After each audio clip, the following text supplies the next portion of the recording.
요한복음 20장 1절로 10절까지의 말씀, 우리 다 같이 한 목소리로 합독하겠습니다.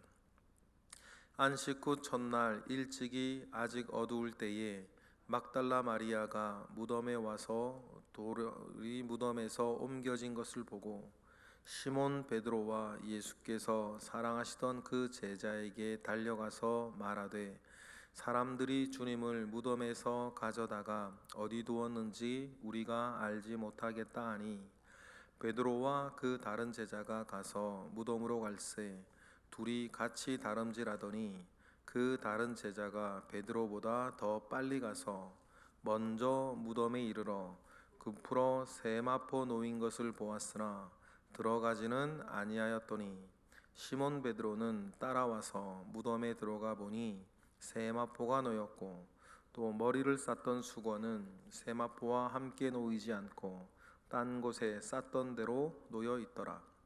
그때에야 무덤 위에 먼저 갔던 그 다른 제자도 들어가 보고 믿더라. 그들은 성경에 그가 죽은 자 가운데서 다시 살아나야 하리라 하신 말씀을 아직 알지 못하더라. 이에 두 제자가 자기들의 집으로 돌아가니라. 아멘. 사흘째 되는 날 아침, 안식 후 첫날 일찍이 요한복음에는 막달라 마리아 한 사람만 집중해 기록하고 있지만, 우리는 다른 성경을 보면 다른 여인들도 2명 더 있었던 것을 우리는 알고 있습니다. 오늘 본문을 이렇게 이야기하면서 사도 요한이 말하고 싶은 것이 2개가 있는데, 믿지 못하는 제자들과 그리고 나중에 지나고 와서 보니까 주님의 부활 사건에 하나님이 깊숙이 개입되어져 있었다라고 하는 것을 2가지를 은밀히 보여주고 있습니다. 왜 그런 말씀을 드리는지 우리 할 말씀을 보면서 해나갈 것인데, 먼저 우리가 1절을 읽어보겠습니다. 1절, 안식 후 첫날 일찍이 아직 어두울 때에 막달라 마리아가 무덤에 와서 돌이 무덤에서 옮겨진 것을 보았다 라고 하는데, 여기서 돌이 무덤에서 옮겨졌다 라고 하는 이 말 가운데엔 사람이 옮긴 게 아니고 누군가가 옮긴 게 아니고 하나님께서 옮겨 놓으셨다라고 하는, 이제 노년의 요한이 예수님의 부활 사건을 회상하였을 때에 그렇게 이제 말하고 싶은 감성이 사실 여기에 들어 있어요. 곧 돌이 옮겨졌다. 돌이 옮겨져 있는 것을 우리는 그저 보았다라고 하는 그 감성을 담아서 이 부활 사건에는 처음부터 하나님께서 깊숙이 개입하고 있었다라고 하는 사실을 먼저 말하고 싶어요. 그리고 요한은 집중합니다. 부활의 첫 번째 증인은 막달라 마리아라 하는 여인이었다, 이렇게 말하는 거죠. 여러분, 부활의 첫 증인이 여자였고, 그것도 7 귀신 들렸다가 나음을 받은 여자를 부활의 첫 번째 증인으로 내세우는 데에는 누군가가 이 부활 사건을 일부러라도 누구에게 믿게 하고 설득하겠다라고 하는 의도가 전혀 없는 거예요. 있는 그대로 이렇게 좀 그런가 좀 믿을만하게 하려면, 여러분, 부활의 첫 증인으로 말입니다, 니고데모 같은 사람 세우면 얼마나 좋아요. 아리마대 요셉 같은 사람 세우면 얼마나 좋습니까? 그런데 부활의 첫 증인으로 여인, 그것도 귀신 들렸다가 노임받았던 여인, 그러면 뭐라 그럴까요? 청문회 한번 열면 못 믿을 얘기가 되는 거예요. 니고데모나 요셉 같은 사람 세우면 그래도 좀 괜찮지 않습니까? 보기에도 괜찮잖아요. 청문회 열면 못 믿을 사람이 되어버릴, 재판장 가면 못 믿을 이야기가 되어버릴 사람을 부활의 첫 증인으로 세우는 거예요. 이건 뭘 말하는 거냐면 처음부터 사람들에게 믿게 하려고 설득할 의도가 전혀 없다는 거예요. 그냥 있는 그대로 쓴다는 얘기입니다. 그리고 우리가 막달라 마리아를 한번 생각해 봐요. 주님의 부활의 첫 증인이 된 이 여인 말이에요. 여러분, 이 막달라 마리아는 왜 안식 후 첫날 어머니 마리아, 예수님의 어머니 마리아는 그때 부활절 아침 그 무덤에 잘 가지 못하셨죠. 아마 혼절해 있지 않겠습니까? 그러니 막달라 마리아는 어떻게 그러면 날 밝자마자 안식일은 못 움직이니까 유대인 법상 안식일이 끝나자마자 새벽에 갔다는 거거든요. 여러분 이때 여러분 묵상할 수 있으시겠어요? 주님을 향한 이 막달라 마리아의 사모함, 그 애틋함, 애절함, 그리움, 그리고 사랑과 그리움이 낳은 이 새벽에 거기에 가보고 싶은 그 헌신. 그런데요, 하나님이 그 마음을 받으세요. 그리고는 부활의 첫 증인이 되게 하시는 거죠. 여러분, 큰 헌신 뒤에는 여러분 큰 축복이 있는 줄로 믿습니다. 이 주님을 향한 그리움과 사모함은 큰 은혜 받을 그릇이 돼요. 여러분, 우리가 살고 있고 신앙생활을 하고 있습니다. 여러분, 중요한 것은 무엇입니까? 지금 여러분의 마음의 중심에 우리 하늘의 하나님을 향해 우리 주님을 향한 그 사모함과 그리움이 내 속에 이렇게 이글이글 살아있느냐는 굉장히 중요해요. 이것도 아니고 저것도 아니고 우리가 무료하게 신앙생활, 교회생활을 이어나갈 때가 참 많이 있기 때문이에요. 여러분, 그럴 때마다 오늘과 같은 그 말씀들, 묵상들, 예배 때에 받은 은혜나 여러 가지 것들을 통해서 눈에 보이지는 않으나 여러분 가슴에 우리 주님을 향해 몽글몽글 피어오르는 애틋한 사랑과 그리움과 사모함이 저와 여러분에게도 있기를 주님의 이름으로 축복합니다. 누구처럼요? 막달라 마리아처럼. 그 사모하는 마음, 그리워하는 마음이 있어서 아마 새벽 지금 이 시간대쯤 되겠죠. 무덤으로 달려가야만 하는, 달려가고 싶은 그 마음이 이 막달라 마리아에게 있었고, 그곳에서 돌이 옮겨져 있는 것을 봅니다. 그리고는 보고 말하죠. 그때까지 막달라 마리아는 믿지 못했어요. 상상도 못했죠. 그러니까 2절처럼 말하는 거 아닙니까? 2절 읽어보겠습니다. 시몬 베드로와 예수께서 사랑하시던 그 다른 제자에게 달려가서 말하되 사람들이 주님을 무덤에서 가져다가 어디 두었는지 우리가 알지 못하겠다. 여인이 그렇게 대답을 하는 거죠. 상상하지도 못할 얘기니까.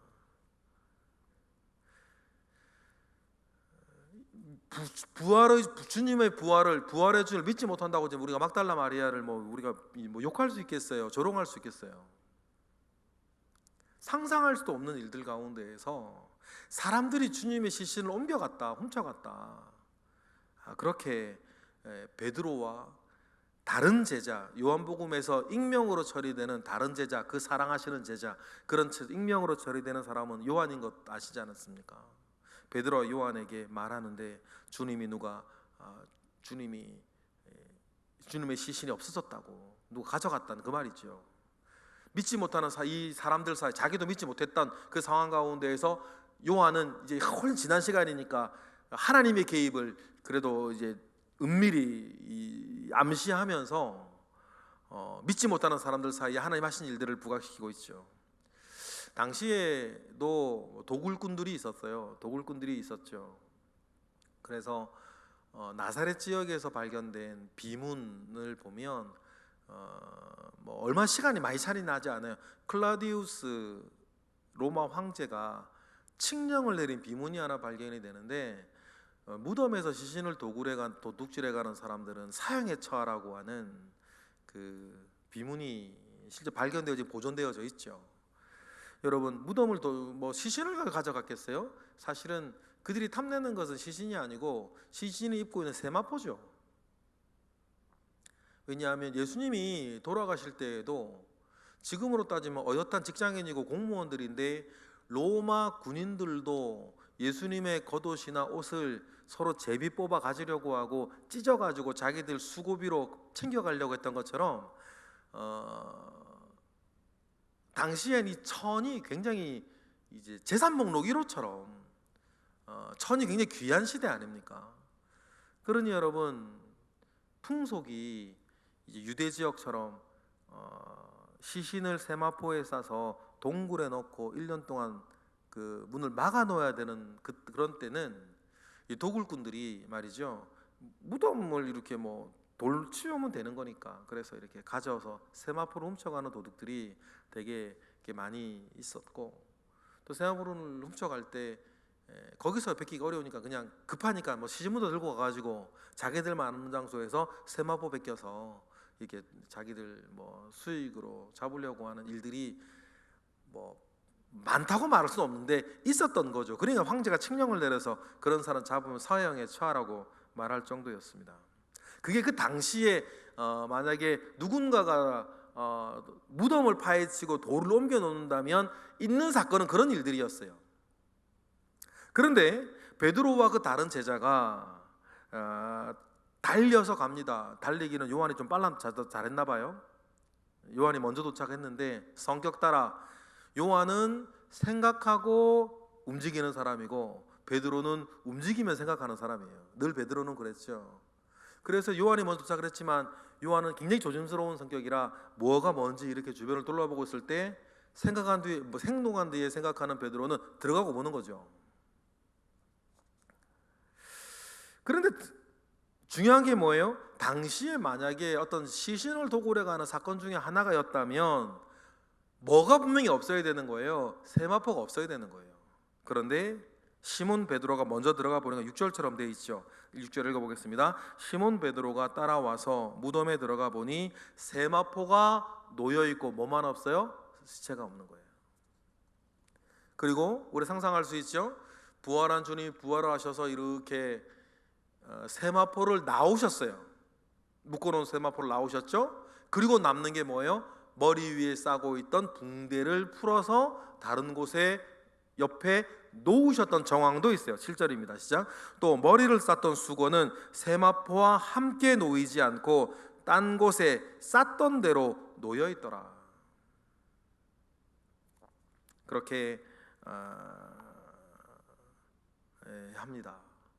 예수님의 무덤을 둘러싸서 예수님의 시신을 두고 훔쳐갔다라고 하면, 도둑들이 훔쳐갔으면 사실은 세마포가 없어야 되는 것이고, 만약에 뭐 예수님의 부활을 두려워하는 뭐 다른 사람들이 어떻게 했다 그러면 뭐 이렇게 어쨌든지 간에 중요한 것은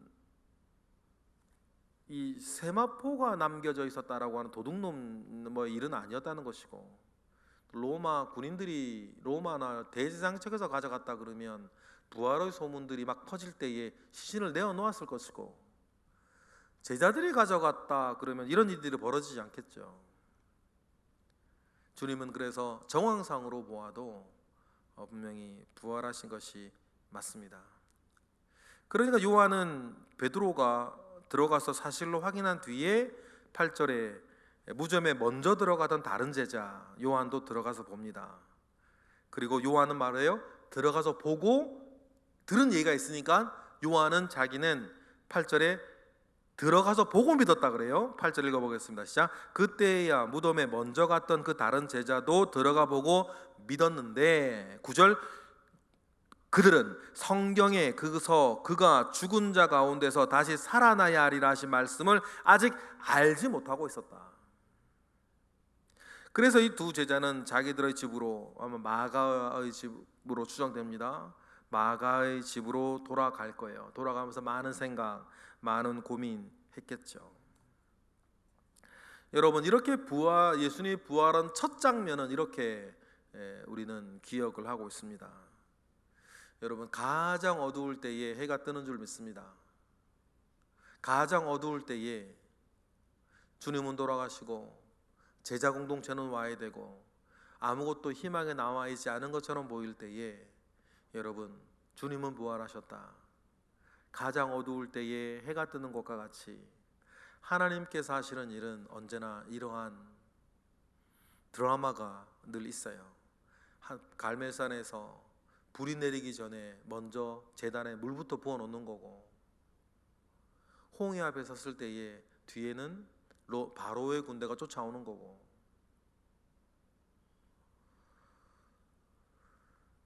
요단강에 섰을 때에 먼저 제사장들이 흐르는 물속에 발을 담궈야 하는 거고, 하나님께서는 이와 같이 가장 어두울 때에, 가장 다급할 때에 우리에게 요구하시는 믿음이 언제나 있었다.